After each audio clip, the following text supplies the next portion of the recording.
All right, welcome back to Worldwide Chocolates Flight Club. We have made it through 2021, and what a year it has been. Not even going to get into it as we've all been through it, but here's to 2022, keeping things in a simplistic and minimalistic theme. And with that being said, we're jumping right into this month's tasting. So to begin this month's tasting, which is quite a whirlwind of selections, we're going to start with Honeymoon Chocolates 70% Peru dark chocolate bar. As you can see right here, Honeymoon Chocolates has a bee logo, and reason being that they only use honey to sweeten their chocolates with. So no sugar, rather just honey. Honeymoon Chocolates is based in the St. Louis, Missouri. They're doing a direct trade with various co-ops around the world. They're working with Haiti, Uganda, as well as Peru. Honeymoon Chocolates actually started just in 2016 when the founders Cam and Haley started pursuing craft chocolate making in a dorm room. And they're putting forth an effort to focus on obviously single origin cacao, but also honey itself, because we're all out here to save the bees. Big fan of bees myself. Honeymoon Chocolates is not only donating a portion of their proceeds to honeybee research and preservation, but they're also shopping for honey directly with the beekeepers to mitigate any middleman when it comes to procuring that supply. Honeymoon Chocolate stone grinds, tempers, molds, and hand packs all of their chocolate bars. You'll also be able to see on the back of the packaging, they'll post the employee's name who had hand-packed your bar right on the back here. They will also list which bar number you'll be receiving right in this corner down here. And if you scan their QR code right on the back, it will bring you to the website, their website, where you can type in your bar number and see where exactly the donation proceeds are going with regards to this particular blend. This Peruvian blend is using, obviously, Peruvian cocoa beans, but from the Marañón region of Peru in particular, which is right up and around here. The honey that they're using for this bar is actually coming from a Missouri wildflower and clover farm. So you might be able to pick up some subtle notes of clover and wildflower. That just about wraps up Honeymoon Chocolates. So now that we have discussed Honeymoon, we will be moving on to a familiar chocolate maker, Willys Cacao, which is based out of the UK.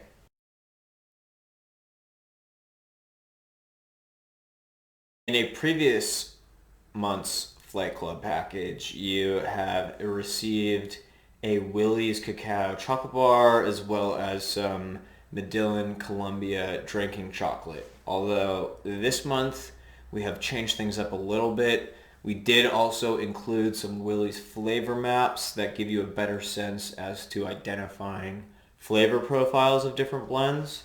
But we also have included Willys praline truffles. You can see you have a dark here. We have a milk with sea salt here. They also make a mark date champagne dark chocolate truffle as well as a raspberry praline truffle. This month we sent a mystery truffle box to each recipient. So you would have received one box of truffles, although it could be one of those four varieties. After hand dipping each truffle, they are then rolled in cocoa powder, so it wouldn't be kind of the traditional Americanized truffle that you might be used to tasting, but these are more so deemed artisan truffles. Willys Flavor Map also has a chocolate tasting guide on the back that will better help you identify which flavor nuances you might be picking up in various single origin blends. But it's really a phenomenal resource and wanted to include that for you guys for this month's Flight Club package. And now that we have covered Willys Cacao Artisan Truffles, we will be taking a quick trip to Tain l'Hermitage. And excuse my pronunciation if I just completely butchered that, but I'm still working on my French. So in the meantime, we'll take a quick flight from the UK right down to France. And we'll be tasting Valrhona Dulce, 35% blonde chocolate bar. This bar is quite unique. It is known as a blonde chocolate, which is in essence a chocolate on its own. Technically speaking, it is a caramelized white chocolate, but it is up front a bit of a lighter flavor that opens up and gives way to strong toasted biscuity notes as the flavor develops across your palate. What's pretty interesting about the blonde Dulce chocolate is that it was initially created by mistake. Valrhona's chef, Frederick Bao, had accidentally left some white chocolate on, in essence, a burner for too long, or basically had forgot about it. And when he had come back, it's like, oh wait, I forgot this was on the overheat. The white chocolate had actually caramelized and became this kind of blonde color that you can kind of see here. It's pretty much the color of these leaves on the packaging, but it kind of just developed a whole new chocolate on its own. We've tasted the Chocolate Ruby chocolate, which is the fourth chocolate, although a lot of folks out there are calling a blonde chocolate the fourth type. Technically, it is a caramelized white chocolate. Valrhona has been around since 1922. So here's to their 100th year. I'm actually realizing that right now. It's 2022. Who would have thunked it? And I guess, here's to 100 years of Valrhona chocolate. The Dulce is really an unforgettable flavor profile. I myself haven't come close to a similar product quite yet. I've had a handful of caramelized whites, which typically do have more of a caramel flavor profile, although this one you'll note extremely strong notes of toasted biscuit as opposed to a traditional caramel. I think that really sets it apart from what else is out there. So next up in this month's tasting, we will be tasting Lake Champlain Chocolates milk chocolate bar with caramel filling. I guess I should be saying a classic caramel filling because it is classic. It is also a classic flavor combination, but Burlington, Vermont is actually our New England neighbor. We're right here in Brentwood, New Hampshire. Burlington's right up around in here in northern Vermont. But Lake Champlain Chocolates is a phenomenal organic chocolatier that makes all sorts of handmades, truffles, chocolate bars, squares, mini bars, just about everything you could taste Lake Champlain will have you itching for more. This blend is a treat from first sight to the very last bite, and despite sounding gimmicky, it actually does taste that good. I have had it before, and it is a golden, slow-cooked, classic caramel, very sweet, which is the center of a milk chocolate base. So it's a 38% milk chocolate, and the filling is a classic caramel. It is one of those bars that will just make you feel like a kid again, getting those Halloween candies. But this is using much higher quality chocolate, certified organic, perfect for your sweet tooth. It is fair trade certified as well, and all processed in Burlington, Vermont. Lake Champlain has been around since 1983. They're coming up on their 40th year, but got to get through 39 first. Champlain offers quite the variety of chocolate bars with flavor inclusions, all of which you can kind of mix and match on the website, but this is one of the most classic combos, literally classic combos, that you could start off with from Lake Champlain's collection. Their logo, as you can see at the top, is doe, a deer, a female deer, and it's just speaking to some of the wildlife that's native to their area in Vermont. All right, and now that we have covered those blends, we'll be moving on to the biggie this month, GuidoGabino, chocolate tradition from Turin. So you can see we have Turin, Italy, right up in here, and GuidoGabino is a fine chocolate producer. When GuidoGabino started producing chocolate in 1865 and actually had one of the first individually wrapped chocolate pieces, the gianduioto, which was in essence a gianduia, which is chocolate and hazelnut mixed together. So what a lot of makers were doing at the time were they were cutting their chocolate products with hazelnut. So they're essentially adding, hazelnut product to chocolate so they could have a lesser percent of cocoa due to the lack of cocoa supply at the time. It was seen when it was first created as a cheaper alternative, although it's kind of flipped and it is now a more expensive delicacy that you don't often see. We recently brought in a wide array of GuidoGabino's line. As you can see here, they focus on single origin chocolate, the gianduiotti, cremini, chocolate spreads, gift boxes and assortments, and they really have something to suit all tastes. So to kind of introduce the Flight Club to GuidoGabino, because they have such a wide range of products, we put together a custom worldwide chocolate sample pack that had one of each of their smaller chocolate pieces, so you could get a good tasting of their whole spectrum of GuidoGabino. So the first one we'll discuss is the triangle-shaped orange wrapper. This is the classic Torno recipe. It is produced via the extrusion method, thus you have the shape as such.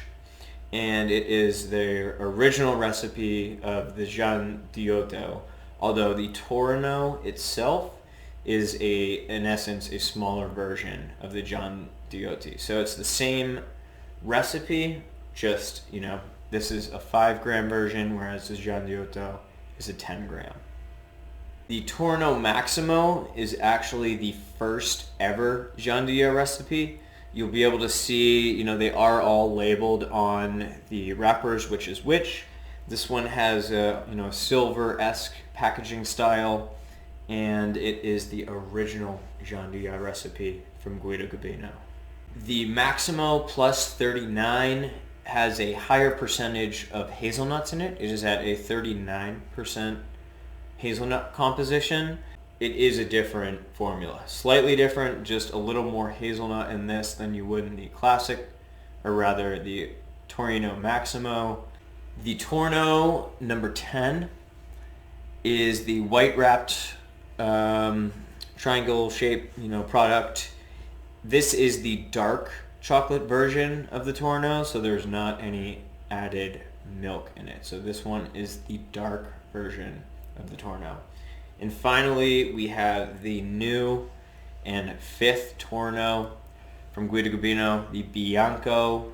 It is using orange and Sicilian almond slices on a white chocolate hazelnut base. So this one actually is white in appearance, but in contrast, it has a black wrapper. These are the 5 Torno flavors from GuidoGabino, and I certainly would suggest using your tasting note cards and noting subtle differences. Now that we have covered the 5 Torno options, we'll be diving into the cremini, which is, you can see here, the cube form.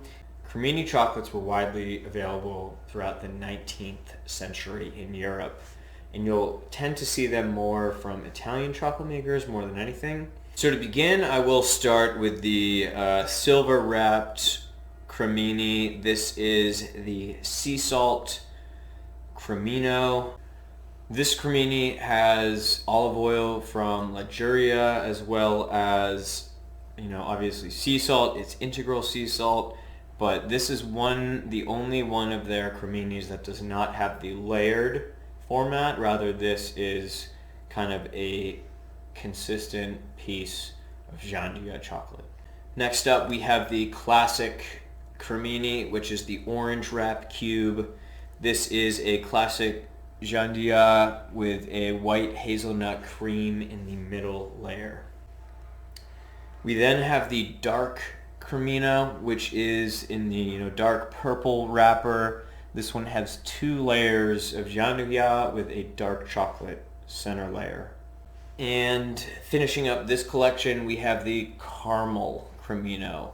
This again has 2 layers of gianduja, although this time around we have a caramel center layer. We wanted to include one of each of these in this month's package so you can get a good sense of the array of flavors that Gabino is offering, and try to get a better sense as to flavor profiles per formula and in finding your new favorite. Although if you thought we were done with these 9 Gabino products, we got more. So moving on to more Gabino. They have their Sealed chocolate blends. So they do have various single origin as well as mixed blend Sealed, and we did put, honestly, a mixed variety in this month's package. They have 6 different flavors right now. 3 of them are blended and 3 of them are single origin. Their blended flavors include a classic 63%, a 70%, as well as a 75%. And their single origin flavors include a 72% San Burano, Madagascar, an 80% Baru, Indonesia, as well as an 85% Rio Caribe, Venezuela. On the side, it kind of looks like a bottle cap, so maybe pop that open, but just rip it open and then get to tasting. And again, would suggest using your tasting card to pick out the subtle flavor profiles that are going across your palate. That should just about cover our GuidoGabino products for this month. And we'll be moving on to our next tasting. All right, that was something. Although now that we have wrapped up our core inclusions, we'll be hopping to quickly cover our in-flight treats, which in this month's package is a classic favorite, Terry's Chocolate Orange with popping candy. Terry's Chocolate Orange was first created in 1932 in York, England, which similar to Willys in the UK. Their slogan is whack and unwrap. So literally you're supposed to take this ball out of the box and then whack it, like literally whack it against something, and that will break it up so that you have each individual chocolate orange piece. The kind of classic favorite is their milk chocolate orange, which this is, although this has a popping candy infusion. Like literally think Pop Rocks. If your tongue starts getting a little jingly, you are not having an allergic reaction. Maybe you are, if you are allergic to any of those ingredients, but it is actually the popping candy that's fizzling. Classic favorite, and we're popping off this new year with a great tasting kit, so no better way to finish it off than with Terry's. I hope you have enjoyed this month's Flight Club package. We got a boatload coming in 2022. Stay tuned. So until next month, eat, sleep, breathe chocolate. Cheers.